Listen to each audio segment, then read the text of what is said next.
बहुत पुराने समय की बात है। घने पेड़ों और शांत प्रकृति से घिरे एक छोटे से सुंदर गांव लखीपुर में एक मेहनती किसान रहता था, किशन लाल। उसका एक होनहार बेटा था, हरी। हरी की शादी का शुभ अवसर आया तो पूरे गांव में उत्साह की लहर दौड़ गई। घर के आंगन में औरतें मंगल गीत गा रही थीं और उधर हरी के दोस्त उसे दूल्हे के रूप में सजाने धजाने में लगे थे।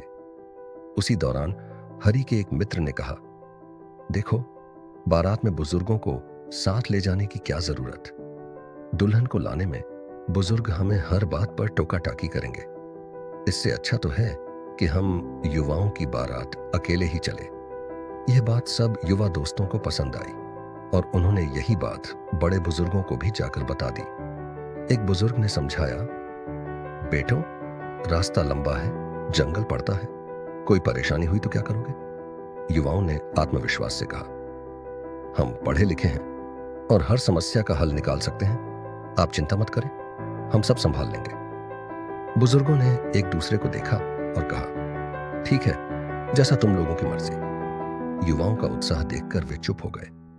अगले दिन सारे युवा हरी को लेकर घने जंगलों के रास्ते से दुल्हन के गांव पहुंचे। उनका स्वागत बड़े आदर से हुआ, पर लड़की के पिता शंभू दयाल को यह देखकर हैरानी हुई कि बारात में एक भी बुजुर्ग नहीं है। उन्हें यह बात बिल्कुल पसंद नहीं आई, पर वे किसी का अपमान नहीं करना चाहते थे, इसलिए चुप रहे। जब फेरों की तैयारी शुरू हुई तभी शंभू दयाल खड़े हुए और बोले, शादी से पहले आपको वो शर्त पूरी करनी होगी जो हमने किशन लाल जी से कही थी। सभी युवा चौंक गए। कौन सी शर्त?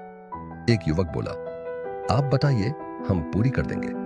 शंभू दयाल ने गंभीरता से कहा, हमने किशन लाल जी से कहा था कि हमारे गांव के पीछे सदियों पुरानी नदी को पानी की जगह दूध से भरना होगा और उन्होंने यह शर्त मान ली थी, तो आप लोग इसे पूरा कर दें, फिर शादी होगी।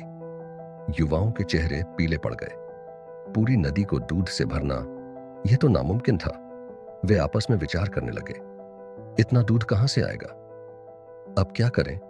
काफी सोच विचार के बाद एक युवा बोला, इस समस्या का हल हम नहीं निकाल सकते, हमें बुजुर्गों को बुलाना ही पड़ेगा।